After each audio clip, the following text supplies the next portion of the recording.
मैं हूं अदील राज, आप देख रहे हैं मेरा यूट्यूब चैनल।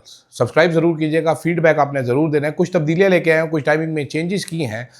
सुबह वाली वीडियो ज़रा सी जल्दी की है, शाम वाली वीडियो भी ज़रा सी जल्दी की है कि शायद आप लोग देखना पसंद करें, शायद आप लोग शेयर करना पसंद करें, शायद आप लोग कमेंट करना पसंद करें। मेंबरशिप और सुपर थैंक्स की ऑप्शन भी मौजूद है। जनाबे वाला एक बड़ी मैसिव किस्म की स्टोरी आई है।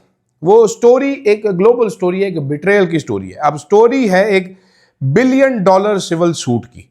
ये किसके दरमियान है सिविल सूट? मैं एक एक करके आपको चीजें बताना शुरू करूंगा तो फॉल इन प्लेस होता चला जाएगा। जनाबे वाला एक कंपनी है जिसका नाम है world liberty financials. World liberty financial company है, ये एक क्रिप्टो की फर्म है।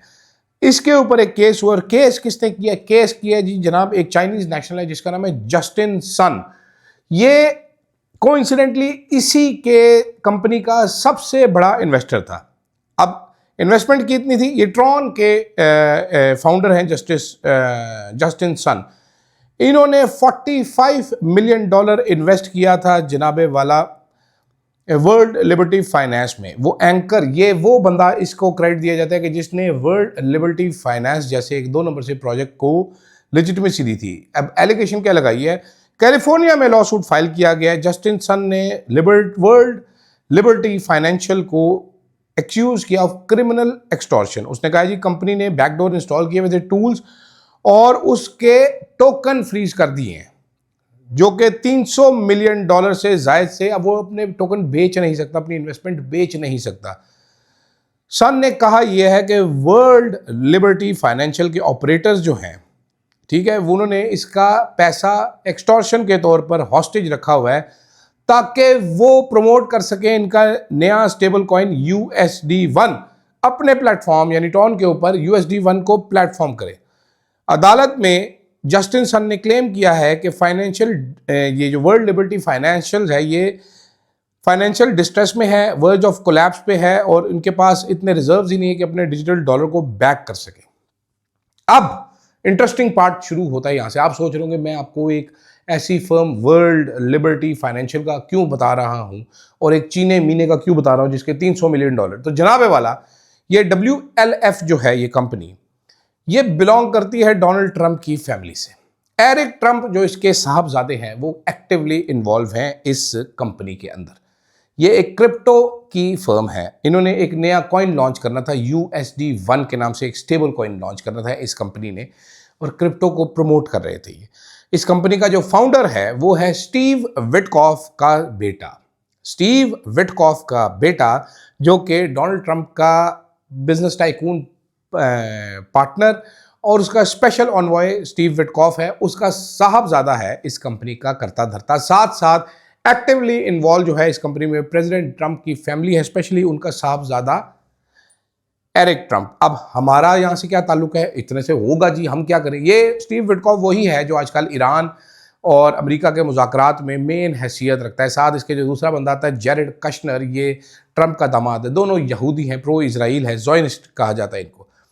अब इंटरेस्टिंग यहां से आता है कि ये सेम कंपनी जो कि फ्रॉड और एक्सटॉर्शन के लिए इस्तेमाल की जा रही है, $300 मिलियन के जस्टिन सन के एहसास से दबा के बैठी हुई है, इसके साथ एक MOU साइन किया हुआ है हुकूमत पाकिस्तान ने। जी हां, इसके साथ एक MOU साइन किया हुआ है हुकूमत पाकिस्तान ने, जो अपने आप को क्रिप्टो ब्रो कहते हैं। 35 साल बिलाल बिन साकिब, जिसके बारे में मेरे एक दोस्त फरमाते हैं कि ये सबसे बड़ा फ्रॉड और फोका बाजा है, ठीक है। इन्होंने जैकरी विटकॉफ नाम है लड़के का, जैकरी विटकॉफ CEO हैं ये वर्ल्ड लिबर्टी फाइनेंशियल्स के।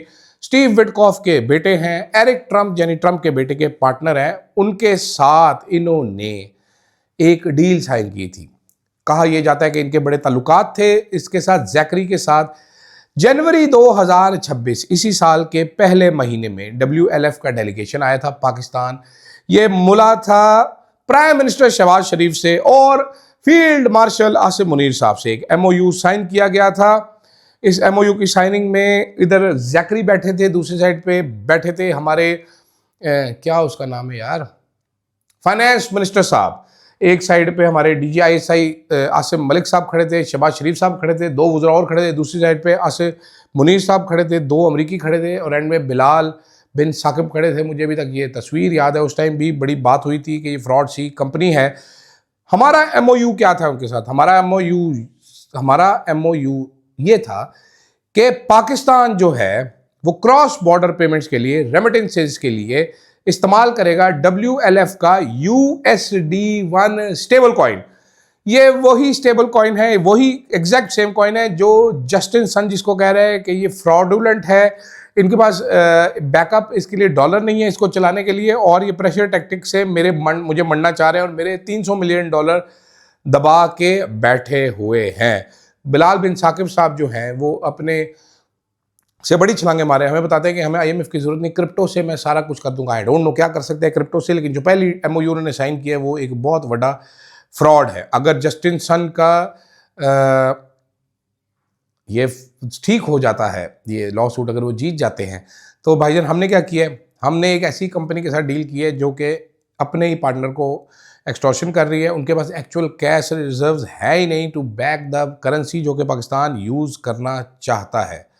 ठीक है, अब क्रिप्टो एक्सपर्ट्स और बिलाल बिन साकिब जैसे जब मिनिस्टर्स आएंगे जो सेल्फियाँ ले रहे हैं और MOU इस्लामाबाद में साइन कर रहे हैं, जिस कंपनी के साथ पार्टनरशिप की है वो एक 2 नंबर कंपनी है।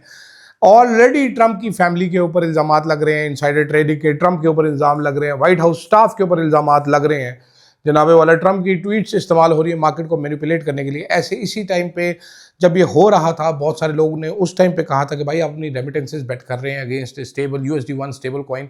ये कौन है? वर्ल्ड लिबर्टी फाइनेंशियल्स, कोई जानता ही नहीं है। स्टीव विटकॉफ साहब, ये लोग पैसे बनाने वाले हैं, पैसे बना के निकल जाएंगे। आप लोग क्या करते जा रहे हैं?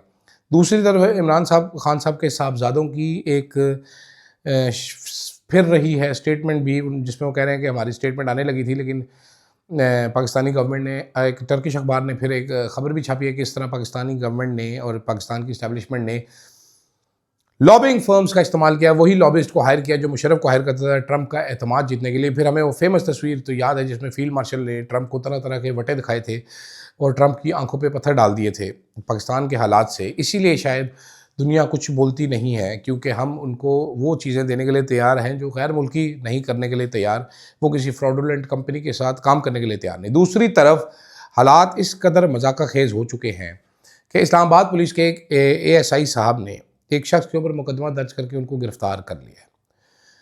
मुकदमा क्या है जी कि उन्होंने फेसबुक पोस्ट पर देखा कि एक साहब ने लिखा था कि तरनोल का फाटक भी हमारे लिए अबनाए हरमूज ही है, अगर बंद कर दे तो हमारे सारे मसले हल हो जाएंगे। इस पे ASI साहब ने अपने मटर के दाने जितने दिमाग से भरपूर सोचा, अपनी टट्टी सोच को इस्तेमाल करते हुए भागे और उस बंदे को गिरफ्तार कर लिया। अभी FIR सोशल मीडिया पर एक लतीफ़ा बनी हुई है, लेकिन लतीफ़े से ज़्यादा अफसोसनाक चीज़ है। आप ज़रा ये देखिए कि इस शख्स ने एक फेसबुक की पोस्ट को नेशनल सिक्योरिटी का इशू बना दिया, इस ASI ने।